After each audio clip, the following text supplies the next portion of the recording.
is the way.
Everyone, just getting the volume mix right.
Okay, hey everybody, welcome to the Nightshift Galaxy stream. If you haven't seen it before, or if you're just tuning in on like VOD or whatever, we do this every Friday at 2 o'clock Pacific time. It's usually just me and my boy, the cat. Or rather, I should say my cat, the boy. And yeah, I basically try and like hold off on some of the more fun looking stuff that we're working on and do it live. So this is like, I think the 4th part. Basically like a quick series, a sort of like a little side project I've been working on in the game to make it kind of like Star Fox style, like canyon run level. So in the first parts, we set up this structure where there's like a spline that you follow. We set up these enemies that can spawn behind you, and then they kind of like take a position in front of you and turn around and then like form a little squad. And the squad has a maximum size, and every time you blow one up, another takes its place. So I can like do a quick run and show you. We're flying around the canyon, a squad appears, I shoot them, and then more comes out to take their place. And we also did this little animation of them sort of having a flying mode, and then they turn around and then they put their tail in, and then they point that at you. And you can also see there's some like goofy stuff that's going on with their collision and some other things. So there's still like a lot of work to work on with these guys, but I think maybe like a good place to start for today is to look at like having them shooting bullets at you. Right, so we'll give them a little animation of their tail going like pachoo, pachoo, like have a little recoil when they shoot. And then we'll make a projectile that like, I think for now I'm just gonna have it sort of be stationary in the world. So it just becomes this like thing that's slowly coming at you, and then you need to like dodge around it. That will maybe give us some like good feedback about like how good dodging is feeling in these tunnel sections, if the player needs to be more nimble or something. And then yeah, just generally give them like a little bit more threatening sort of feel. I also like have pointed out on earlier streams that like they kind of just maintain a fixed position relative to the spline right now, right? You can see that guy on the right's just always at the right. I thought since they all know about each other, maybe it might be interesting if they form patterns, like they formed a ring or they formed a cross, right? And then if they all fired their bullets in sync, there would be these like shapes that are coming at you. And so, you know, there's like a little bit more structure that sort of hints, you know, how you might try and dodge it. So yeah, and then this kind of takes on the feel of just, you know, kind of 3D shmup, kind of like Panzer Dragoon or something. So that's what we're going to work on today. We usually go for about 2 hours, so it's like about a little after 2 now, so we'll go to a little after 4. And I usually keep the microphone off, but if you ask any questions in the chat, like I'll read it out and answer it. And if there's just anything else, if you've been like following the progress on the development of our game on like Twitter or whatever, and you want to know more about it, you can just ask me any questions about the game. Before we really dig into it, I'll also show you just some other fun stuff that we've been doing in mainline dev, which is just, whoa, new title screen. Look at that, it's so cool. It's in like bullet time. We're moving really slowly, but the explosions happening. So that's all very exciting. But yeah, we'll go back to our spline test level. And I think the first things first, what we need to do is, like I said, I need to make that animation of them like when they shoot. Their like tail has a little recoil. So that's the first thing that I'll do.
Fishmonger555 asks, if you don't mind me asking, what's your history with game dev / when did you start? Still learning. I'd like to hear origin stories. So I'm really old, secretly. I got started in like 2006. I actually went to school for animation and I wanted to go to feature film like animation. I wanted to do like special effects or like work on Pixar movies, but where I was living in Pittsburgh, they didn't really have a film industry, but there was a burgeoning games industry. So I thought maybe I'll be a technical artist at a game studio, and that could be like a stepping stone to getting into the film industry. Technical artists are basically the interface between the art team and the programming and design teams. They like make all the tools that the artists use to make art, and then they shepherd those art assets into the engine. When I was there, they found out that I could program, and they made me a programmer rather than a technical artist, and got away with paying me way less than what you're usually supposed to pay programmers at the time, but I didn't know better because I was 22 years old and an idiot. And so yeah, I worked with that small game studio for a long time. They mostly made like stuff for, they made like phone games. Like we made a game called like Cordy and Cordy Sky and Sleepy Jack. We also did a bunch of work for hire stuff for Disney. So I worked on some Tron stuff and some like Pixie Hollow stuff for a long time. I was on like a Tinkerbell team for like a Nintendo DS game and like a browser-based MMO for a while. And that company actually moved to San Francisco, so I had an opportunity to move with them. And then once I was in San Francisco, I decided to do the startup thing, and I was at some startup game companies.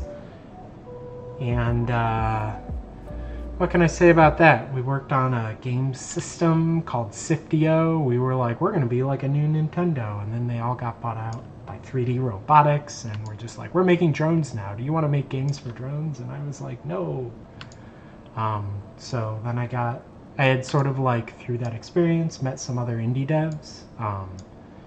And like, one thing led to another, and I had an offer to move down to Los Angeles to work on Abzu, which was a game by Matt Nava for his new studio, Giant Squid, that had sort of splintered off from that game company.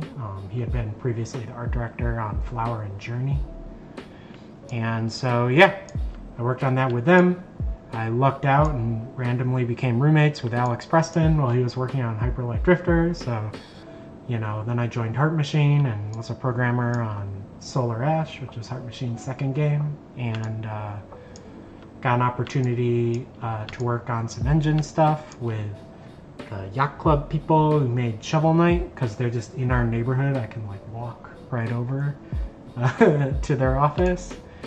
And yeah, then I got this kind of special opportunity to like freelance part-time and work on my own game part-time. And I decided, since I'm like 40 now, it's basically the last chance I'm going to get to make my own like original game. So that's what I'm doing. And it means that I work way too much, because having two part-time jobs in games is really like just having two normal full-time jobs. Oops.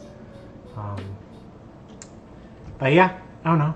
I like it. Games are fun. I will say, though, that everybody else I went to college with and was studying with just got like normal jobs and are like making a lot more money than I am and are a lot more stable. So, you know, you gotta check your priorities in your life and, you know, make sure it's right for you. But yeah. Everyone always asks me, like, how do you get into the games industry? I don't really know, because I got in 20 years ago, and all I can tell you is it's real different than it was back then. But yeah, at least now, compared to then, like, you can just grab Unity or Unreal, you can just grab Blender, like, so much stuff is free that you used to, like, only be able to access if you were a university student or a software pirate. So it's easier to just get started now. And like there's a lot of online venues to find an audience. There's like itch.io, there's the Ludum Dare and the Global Game Jam, like game jams that like if you participate in them, they show your game to a whole bunch of people. So yeah, I don't know. You kind of just gotta learn by doing. It's not like something that, as far as I know, there's a good like university program to teach it. Like, I think those are a lot of like ways to lose a lot of money. But yeah.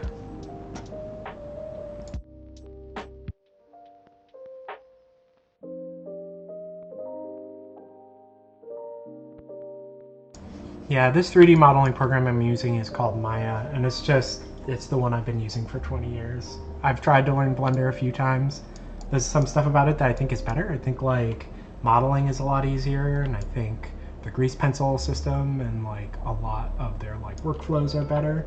But like the actual character rigging, like setting up a skeleton and then setting up constraints on the skeleton so that you can puppeteer it, like I'm still just more used to Maya for that. So, and since I'm mostly an animation person and not a modeling person, like that's the stuff that matters to me more.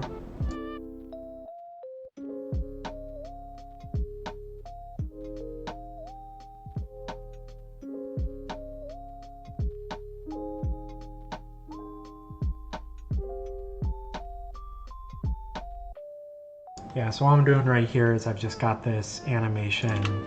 Oop. Yep, that's not what I wanted. Of the wasp like going into place. I just want to snip this last frame and make that the first frame and then do a shooting animation.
Yeah, so what I was setting up here real quick in this animation is an IK handle.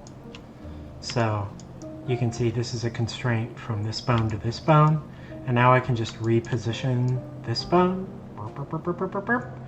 and it just auto-calculates all the rotations that are necessary. So it'll be easier. I only need to put an animation on this controller, boom, boom, boom. I don't have to put animations on like rotations on like all these bones.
up, Jippy? This shit. What's up, Jippy? From New Orleans to Perth. I'm out.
Yeah, all I'm doing with this like main body animation is to try and like, it's a principle of animation, which is like, I don't know, action and reaction, where like when you do one thing to stay balanced, you have to sort of do the opposite thing. So, you know, I'm thinking that it's like moving its body forward to try and drag, like compensate for its tail going backwards. Like that's how you like sort of stay in place.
Okay, I think that's a good enough animation for now. So I'll just export it and import it, and then like, yeah, start writing the code for them to figure out like when to shoot, and then shooting, and then playing the animation, and then spawning a bullet.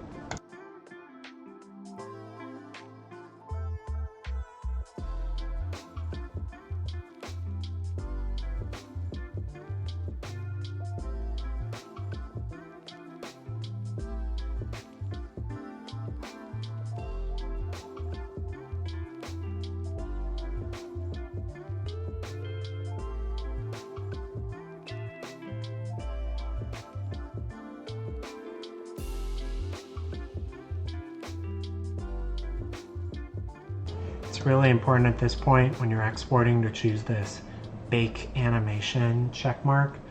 That is the thing that actually converts the animation that I did on the FK controller into a bunch of different animation curves on all of these different joints, like into rotation curves.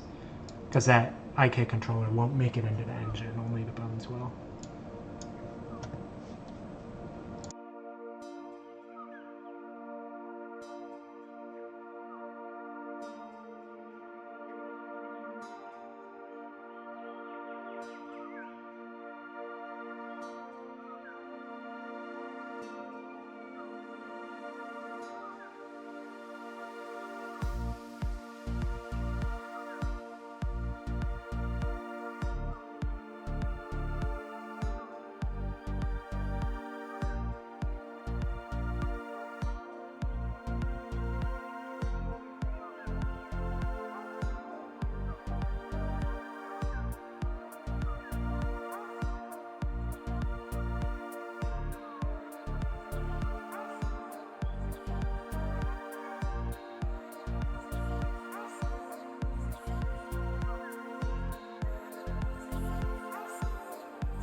So in the animation blueprint here, what I could do is add like another box here for shooting. We'll be like, oh, you go from tail curled to shooting, then when shooting's done, we go back to tail curled and so forth.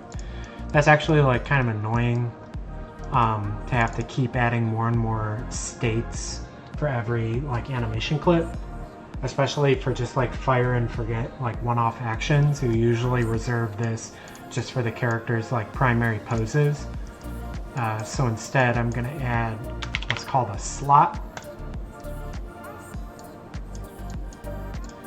And you can think of this slot as like a place where I can just like inject an animation and override whatever is coming from here until this animation is finished, and then it will start passing through the pose underneath. In order to use these, you do need to like wrap the animation in a thing called, this is weird Unreal terminology, an animation montage. They just call it a montage because actually you can like layer or sequence multiple clips to make like a single like fire and forget animation. So this is just a sort of like degenerate case of like we just put like one single animation on here. So it's like just sort of like a box with one thing in it, but it's still necessary at the very least, because one of the things the montage specifies is that we want to play in the default slot. Here we go, this is called the default slot. You can actually like put multiple slots onto an animation blueprint and then play different animations in different slots. So like sometimes, you know, you have a character who has like an upper torso slot, which only affects their like upper torso, or you can have like a pre-IK slot. Oh, where did the boy go? or whatever. But you can have like a pre-IK slot that happens before you adjust the feet to the terrain, right? Stuff like that. This character is super simple though. They just have like a basic pose, and then we're just like throwing in we'll throw our attack animations in here, and then if we also have like a hit react, like we would just like play that in the slot here as well, and that keeps this part of it from like just exploding in complexity, because like you can think about it like this is sometimes called Metcalfe's principle, but where like the number of boxes here, you might just increase that linearly, like I have 1, 2, 3, 4 boxes, but then the number of arrows between the boxes are going to increase geometrically, so it'll be like 2, 4, 8, 16 like arrows, and you know, in the worst case scenario it's like a big mess. Wait, I can show you that. Yeah, here we go. It's from Wikipedia, Metcalfe's law, right? Like between two things you only have one connection, but between 10 things, whoa, you've got this giant network. So slots are just a way to keep that complexity under control.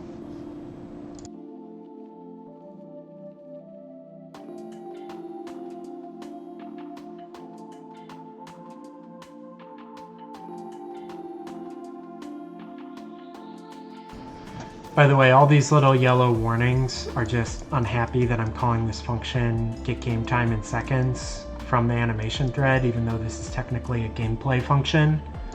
Like it works because this only updates once every tick, so it's not going to give me like a junky value, but it's still marked up as like, hey, you shouldn't be doing this. You know, we could get rid of this by just writing our own wrapper function that says, hey, this definitely works, I know it works. Or by just like caching this in the like gameplay update event. I'm just like, for now, since I'm just prototyping, I just leave all these warnings in. I fix warnings later.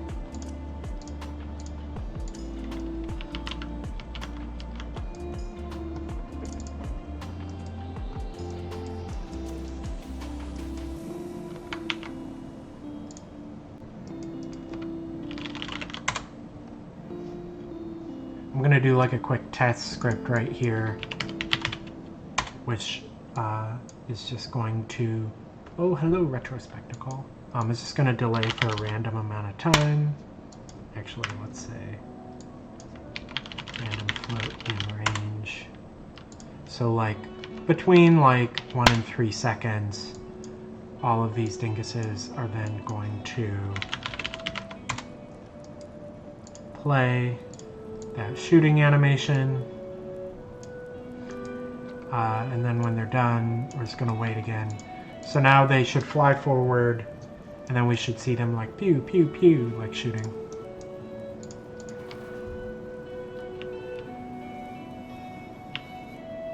Pew, pew.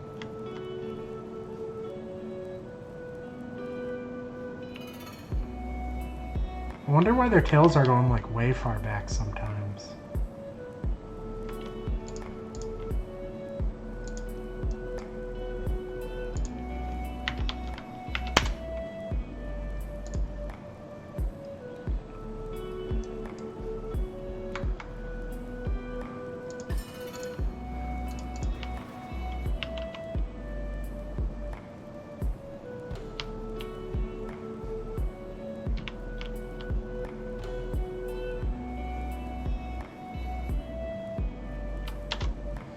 What's going on with that?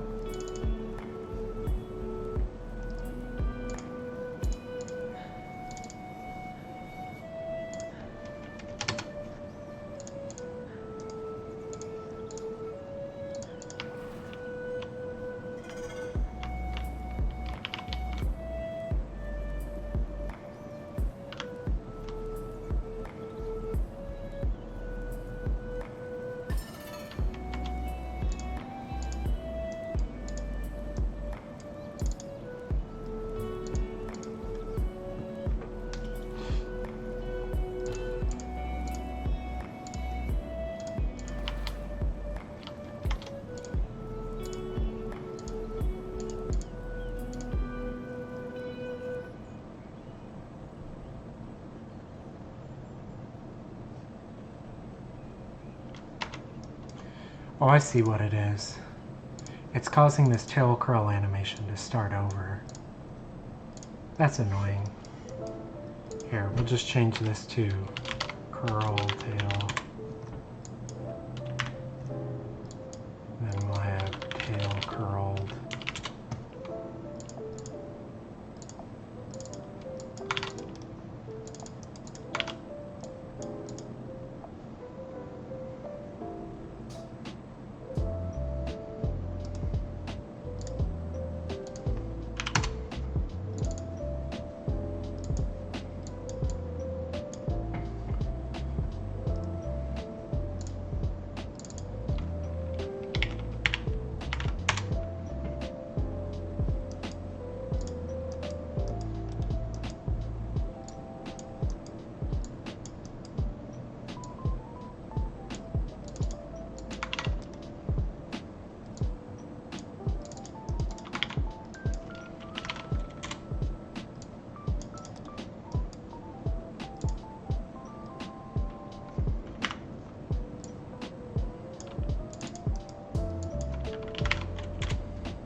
Well, that didn't work.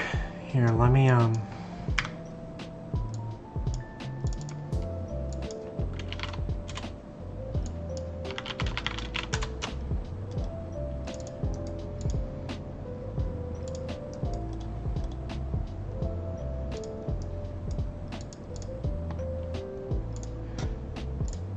think it's just because every time the slot machine takes over, it's resetting this pose, so I was going to check this box to say to keep running this underlying pose even though we can't see it.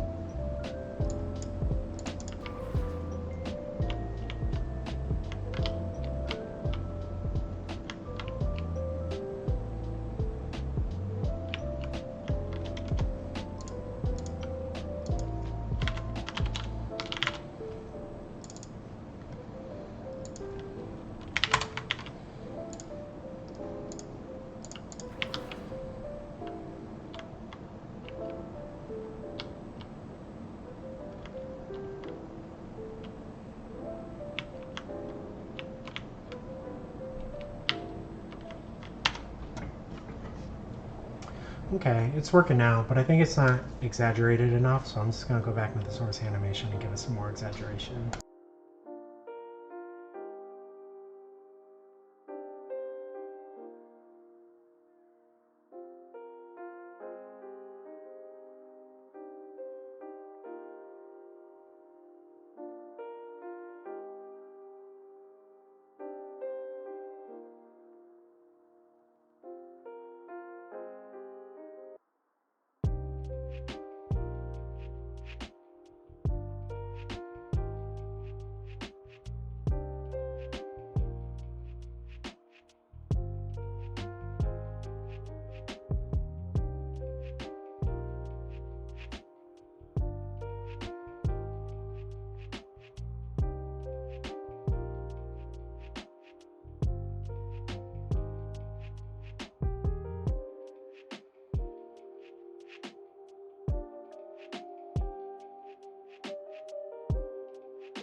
Okay, it's still pretty subtle, but at least because they're going up and down now instead of just forward, backward, you can see it a little bit more.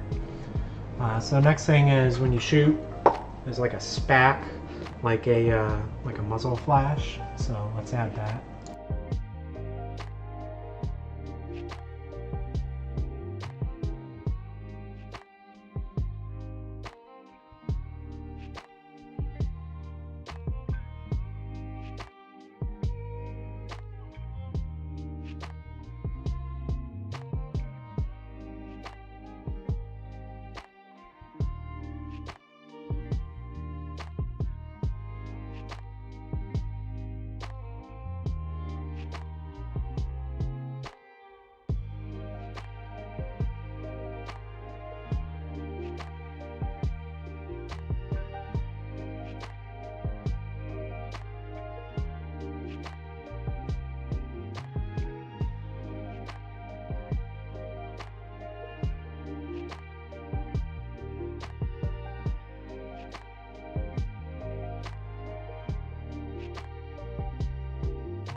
I think I'm gonna use this like goopy spack, or not spack, this is like a muzzle flash. Spack is like when you get hit and it kind of looks the same, it's like a flashy ring, but I think I'm gonna go with this goopy one because I'm thinking of these wasps as like actual insects and not like robots, so I don't want them to be shooting like glowing stuff. I want it to be like goop, like bug goop.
I think it's kind of weird how a lot of these are local particles, so they're moving with the muzzle. I think I need to like edit this particle system to make them world space particles, so I'm going to do that real quick.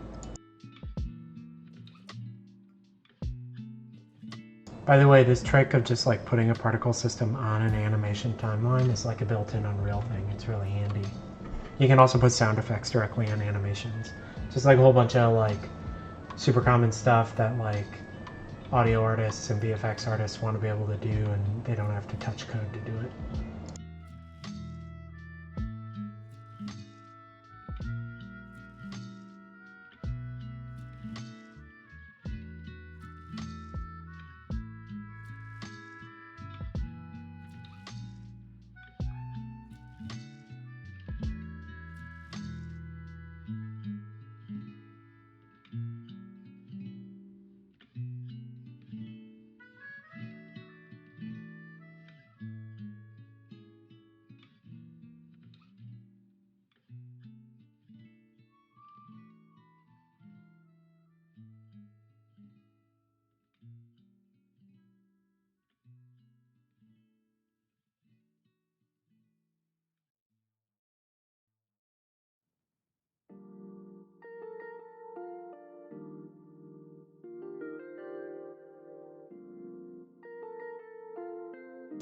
There we go. So I'm trying to think, this might be bad, right? Because it means that, like, it looks good here, but it means that when they're in motion, this stuff is gonna be like left behind. So now I'm thinking this might actually be a bad idea. I don't know, but it looks so much better. Look how much better this looks. Pew pew. I need to think about this.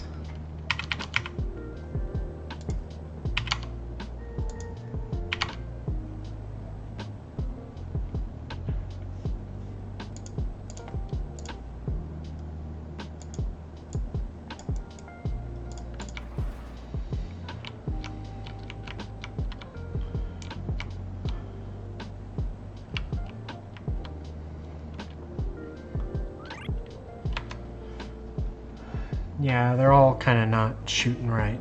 What happens if I use the local space one?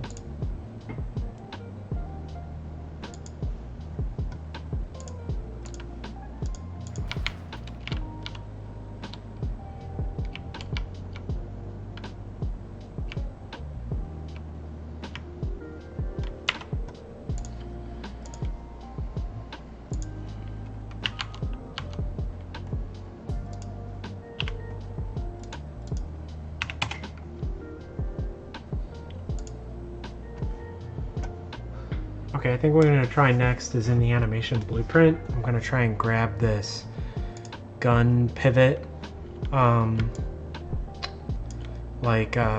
joint and just force it to like always face character forward, so that, oh wait, no, because there's stuff under gun pivot, right?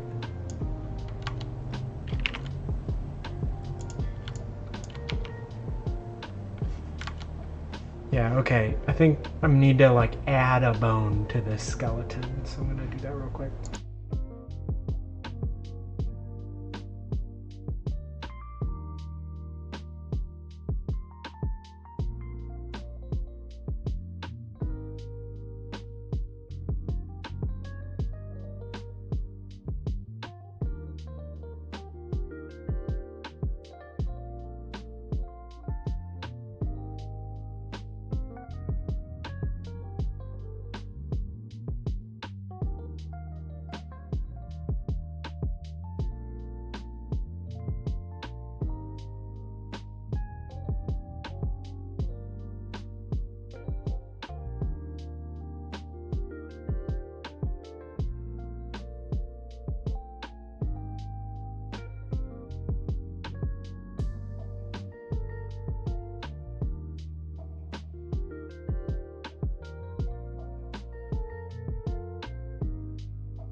Okay, this looks better.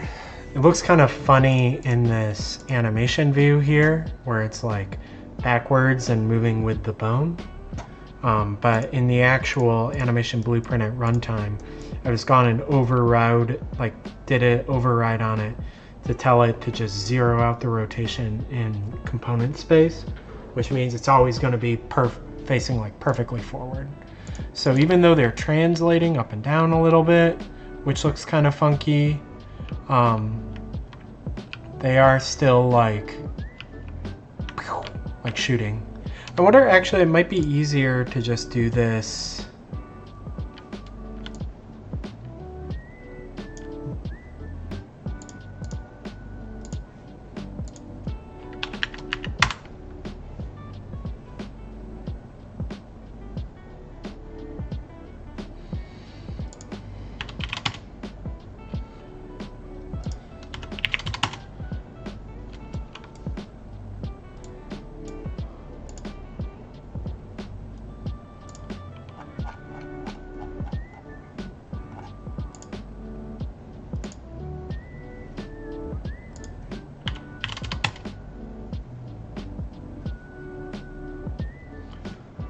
Yeah, what was I messing around with all this other stuff for? This is easier. I just put the particle effect on the root bone rather than on the tail.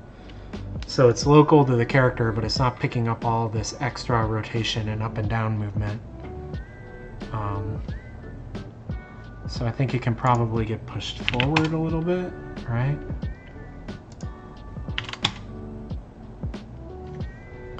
Here, we'll just add a...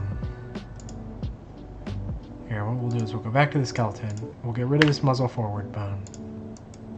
We'll get rid of this hack that I put in the animation blueprint. And then here in the shooting animation, we're just gonna... Oh no, I can't. Okay, actually the root bone is animating, so I can't just make it a socket of the root bone. So it just can't be attached to anything. It has to be attached directly to the component. That's fine.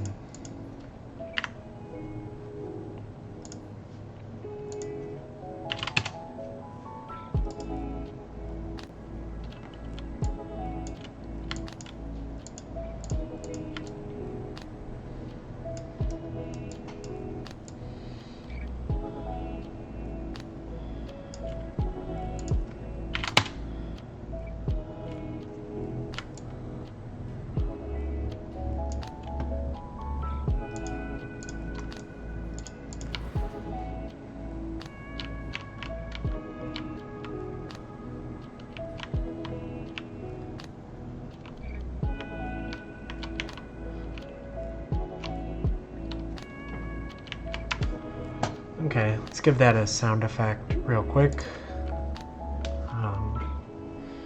Derp, derp, derp, derp, derp. Actually, we can go back and delete that new asset I created. The world space one that we don't actually want.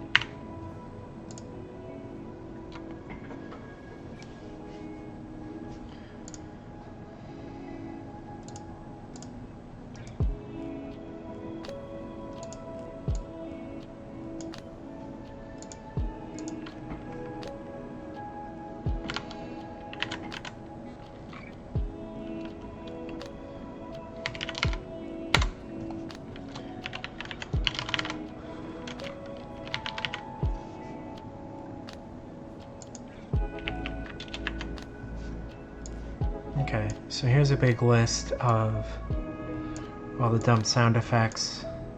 I downloaded like a quick pack of like temp effects. So let's just hear some of these. They've got some like creature. Oh, they all just creature death.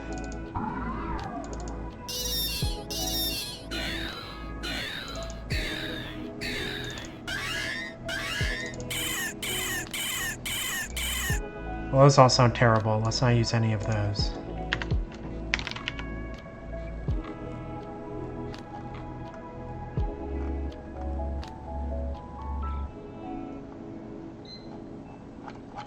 Let's see.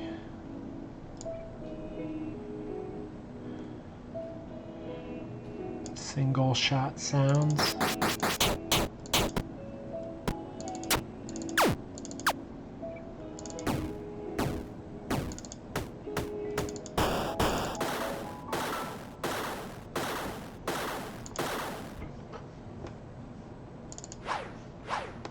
How do I turn this loop off in VLC?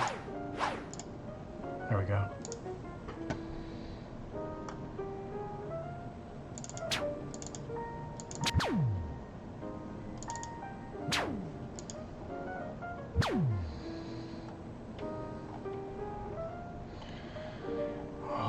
these not quite right sounds. I just have to find the least cursed one.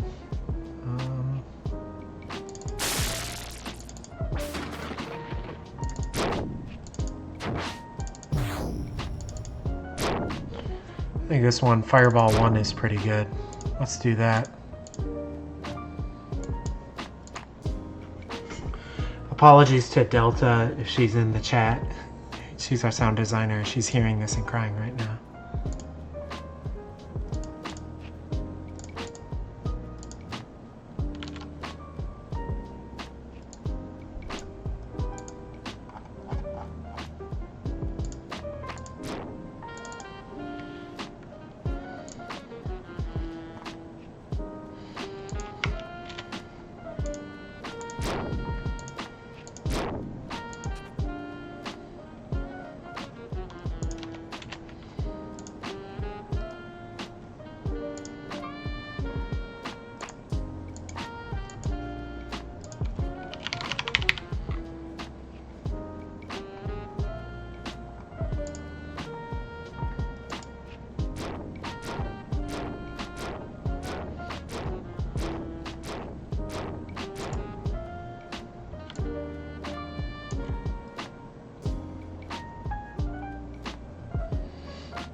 That's not gonna get annoying ever. Cool.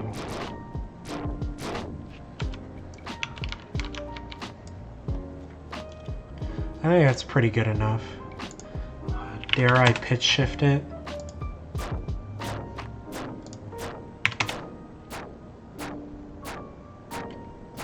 That's maybe a little better. Let's just take it down just a little bit.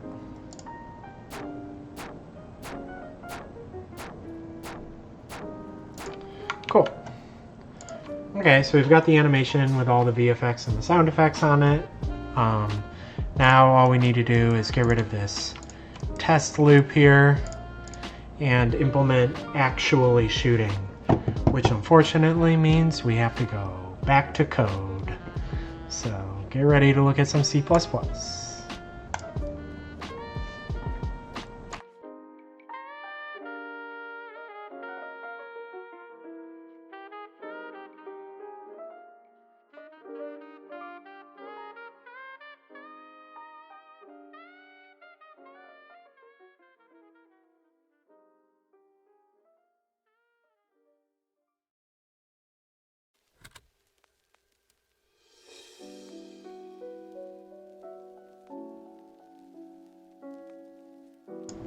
So for my shooting logic,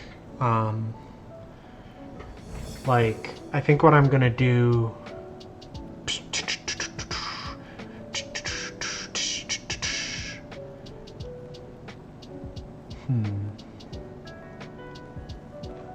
like I don't just want each of them to be shooting on their own, right? Because it might not like be like synced up or whatever. I kind of want them as a squad to come up with a shooting pattern.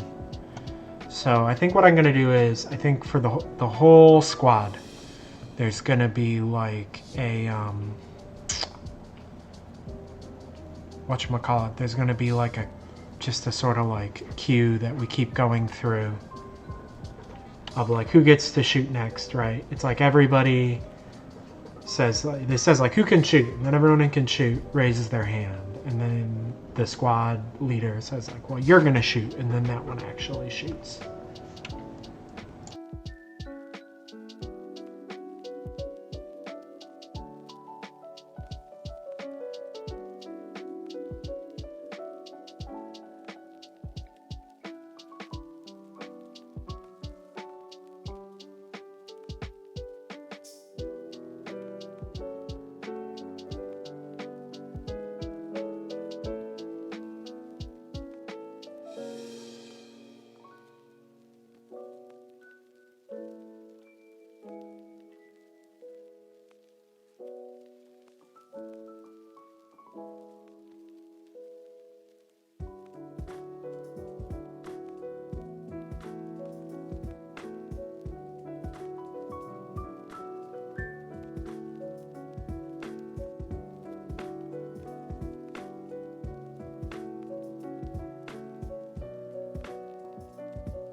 I'm looking at the Spotify playlist. Get ready for a lot of Star Wars stuff. LOL.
For any programmers out there, you might be wondering why I'm like saving get world to a local variable and then passing it into these functions when all these guys have their own get world functions. This is just like a dumb little thing that I ran into before, but get world is a virtual function, which means that is like a little bit slower than a normal function. Which is like fine in general, but like it means that I try to avoid putting them in inner loops. Like I try to always just like grab it once in the beginning of a batch operation. And that way it like sort of minimizes the number of virtual dispatches that you're doing. In any specific case, like right here, I could get rid of this and just do get world and it would be fine. It wouldn't be a problem. But like on Solar Ash, we ran into an issue where it like wasn't a problem in 100 different places, and then in aggregate it was a problem because it was happening just a little bit in so many places. And so now I like instinctively just like don't let it get out of control. I try and be like really conscientious about how many times I'm calling like get world, and definitely trying to not call it inside of for loops.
Okay, so our code now has this wasp did shoot event, and we're just gonna play the animation when that happens, and let's make sure the code that I just wrote works.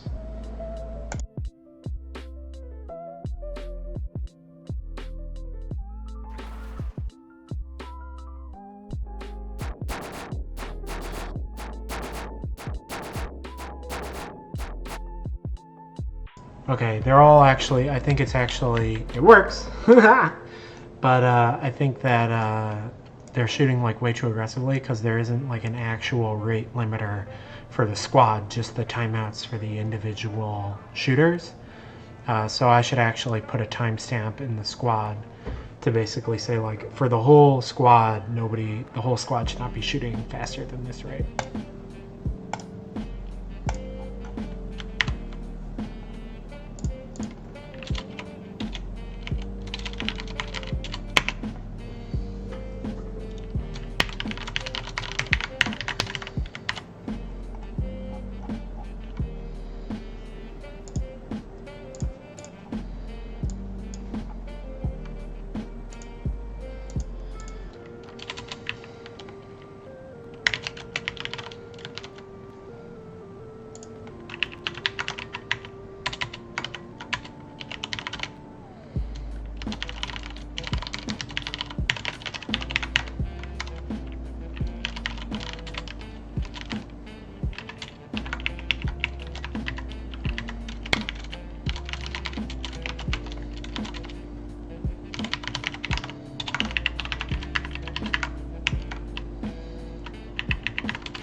Okay, so this works, but because I'm just randomly picking which of the eligible shooters should shoot, it's like often the same person's like shooting twice in a row. Also, like 1 second between shots is like not enough. So like let's change that real quick. Min time between shots, let's say you can take like 4 shots per second.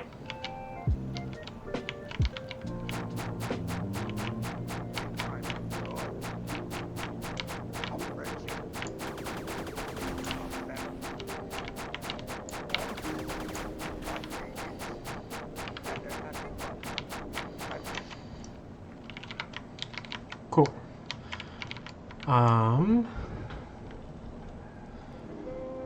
So yeah, I'm just gonna like try and get it to not pick the same, like try to not pick the same shooter twice in a row.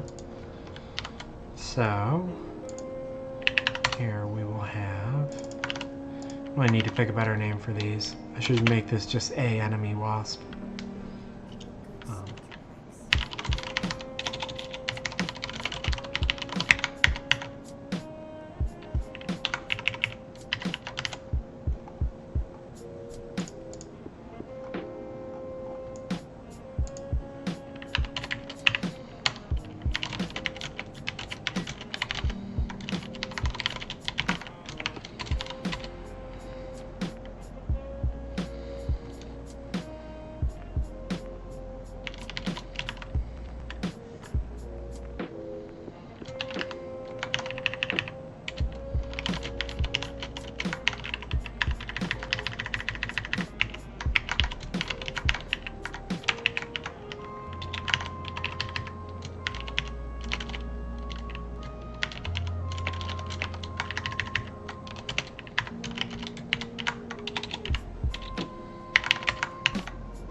Let's take that sound effect down a little bit.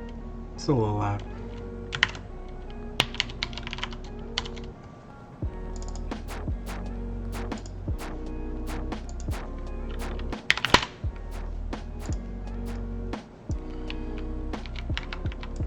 Okay, so now they're all shooting. I just need to like make a projectile that they're spawning. Normally for projectiles, I like to think about them more like particle systems than individual particles, where you make an object for all the bullets rather than individual objects for the individual bullets. That way you're not constantly churning memory and other resources. But since we're just prototyping for now, I'm just going to make an object for each individual bullet, and they'll just spawn one of those objects just because we're just getting it to work. And if I like it, I'll like do an optimization pass for it offline, because that would be like really boring to watch.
All these particle systems, by the way, are just from like a generic particle system pack that I got off of the like Epic Marketplace.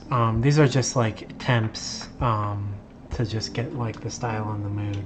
And then if we get funding, we'll get a real VFX artist. Otherwise, I will need to spend a lot of late nights coming up with original versions of these ourselves. These are like good enough. I think I like that they're stylized, but they don't have like the real like retro anime personality that I want to shoot for in the like final version of the game.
So that's just like stationary bullets.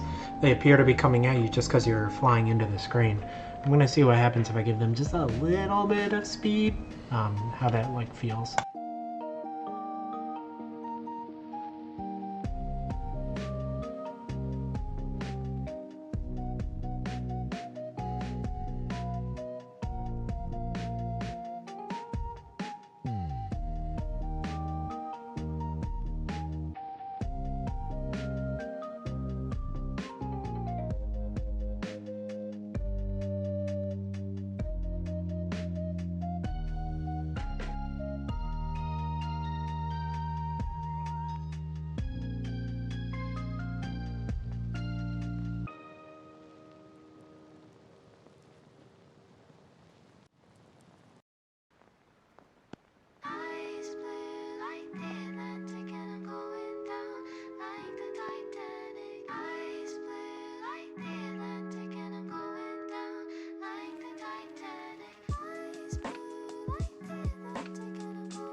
Okay.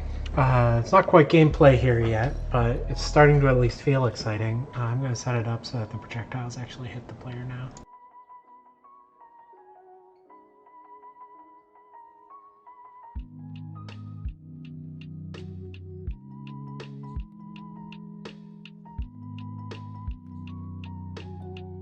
I think I'm going to go into code and just write a helper function for this, because it seems like a thing I'm going to prototype with a lot. Just sort of like, oh, I've got a ball, and it's going from this position to this position. Does that intersect the player?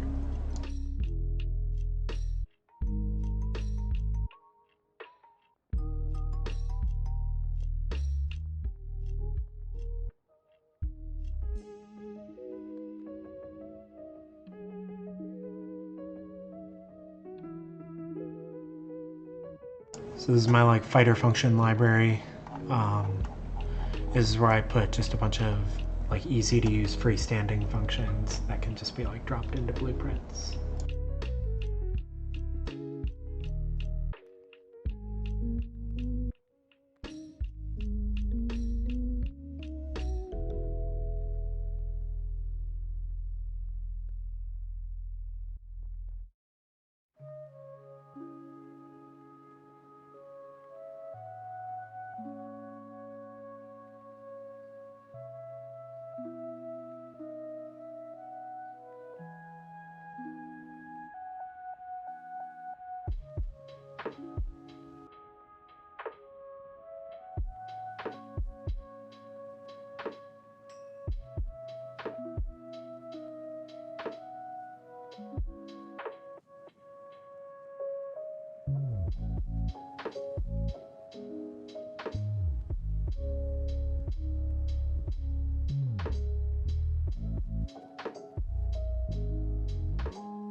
Just more programming errata for people who are maybe of sort of passing familiarity with Unreal. This Fighter World subsystem, this is a world subsystem. For people who are maybe familiar with other component systems, like in Unity, you have game objects, and then each game object has a bunch of components. Unreal is kind of similar. You have actors, and actors have a bunch of components. But they also have these things called world subsystems, which are like components, but they're components of the world, which is like a singleton object that always exists. And so this is how you can create your own like singleton systems, as opposed to the like other things where you have to just like coerce a particular object to be spawned, which can be like error prone. What I use the Fighter World subsystem for is to just have pointers to everything, all the players, all the enemies, all the navigation hints, like everything specific to my game. I have it here like schematically, so you don't have to use generic functions to find anything.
Oh, there's a knock on the door. I'll be right back.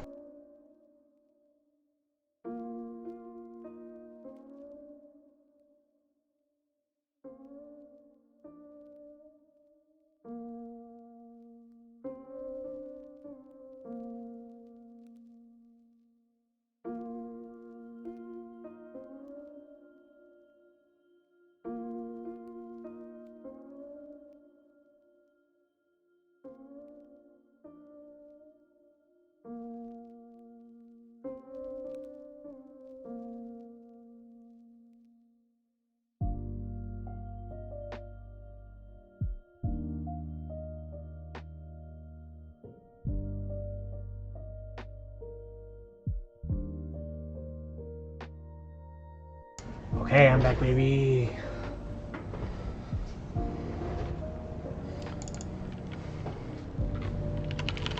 So yeah, just to sort of point out what we're doing.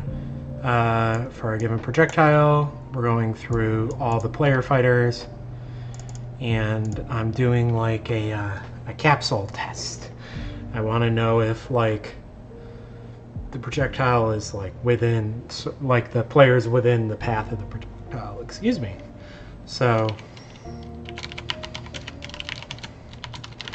what I do is I get fighter position, I get the closest point to that position on the line segment between the projectile's current position and their next position, and then I'm going to do a distance check. If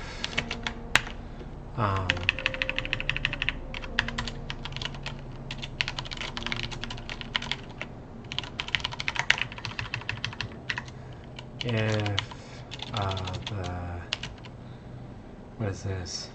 Position minus closest point dot size squared is less than the radius squared. That means that you're within, like, if you take that line segment, you inflate it into a capsule, the player's position is like inside of that. And I should account for the player's radius as well. So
So you see what's happening here?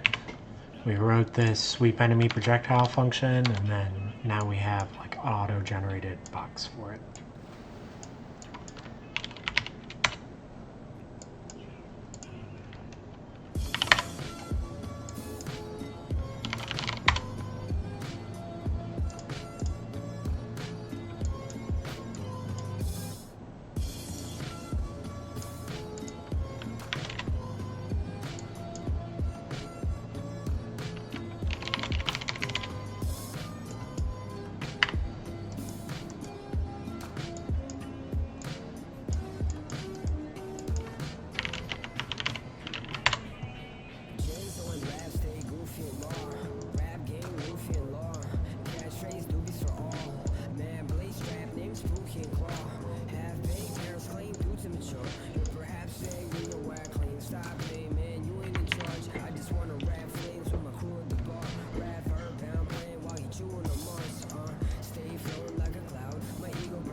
under stress. I conjure up my best up when I'm fucked up and depressed. So no wonder that my heart is always squished up in my chest. When I bust, I come correct, trust me. Ugly and obsessed with fucking self, we float.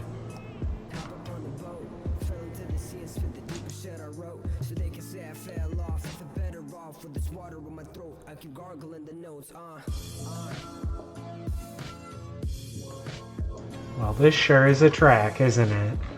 Thank you, Rav and Jimzo the Trap Lord.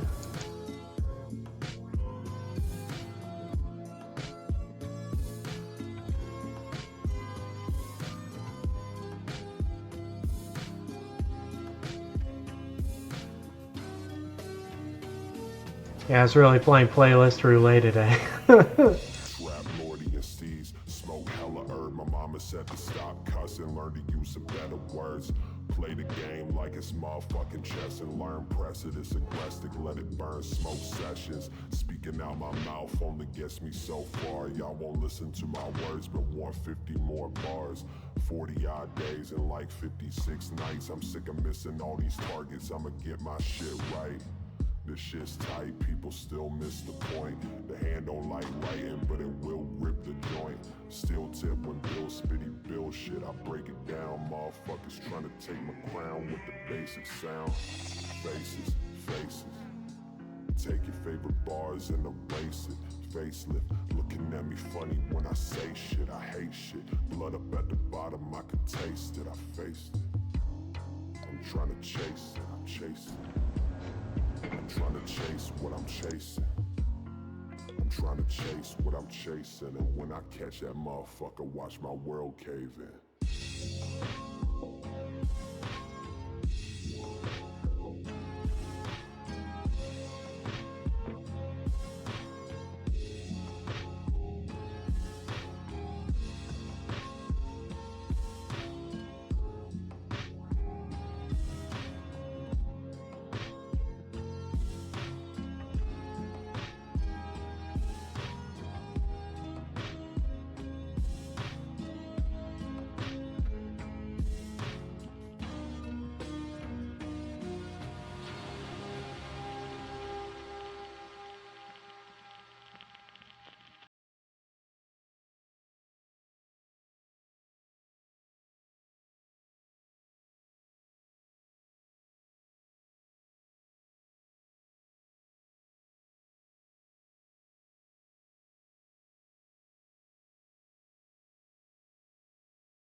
Handling is haven't had the player getting stunned yet.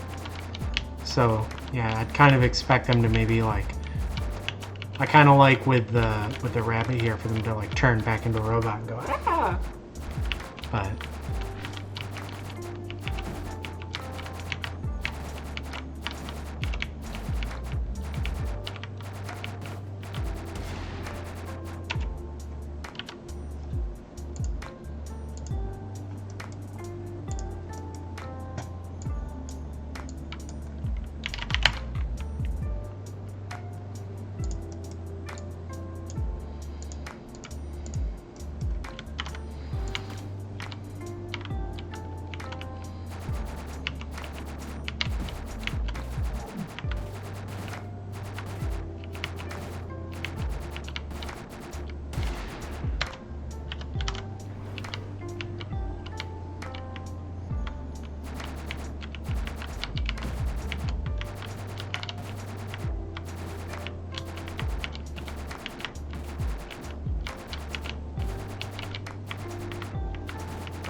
Okay, so look, we've technically got a game loop now.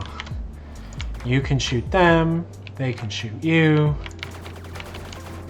They're not super smart because they're not following you around or actually aiming at you.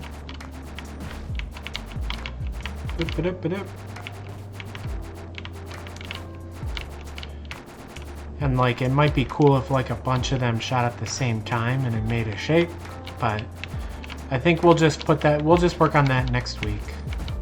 I've actually got a thing to do in like 10 minutes, so I can't extend the stream any later today. We're at 4 o'clock, but yeah, this is fun. So as always, we post the video on demand so you can rewatch this on Twitch or send it to other people all week. We also archive everything on YouTube, so you can go back and watch everything forever. And yeah, I do streams every Friday at 2 o'clock Pacific time. I used to do special streams when I had more free time, but I'm like really busy right now, but I want to get back on doing that too, in case we're doing like special features. And yeah, this game's Nightshift Galaxy, our studio, Tiny Galactic. We're a startup, so nobody knows about us, but we're out there. You can follow us on social media. You can join the Discord. We have an ongoing AMA thread there. I also post the devlog for like other stuff we're doing in addition to this like spline stuff that I just work on Fridays on the stream. But yeah, so I think we'll do another Railshooting Part 5 next week, and it'll specifically be for like how they move like horizontally in the screen to like line up with you and form like squad shapes with each other. I was really overly ambitious thinking I could get to that today. I'm always over ambitious every week, but I'm getting faster and I'm getting more accurate. So anyway, this is fun. I hope you had fun. This is a wild playlist, but maybe how far into it? Yeah, we only made it halfway. I'll probably play the second half of it next week. Why not? Okay, cool. Have a good Friday, everybody. Bye.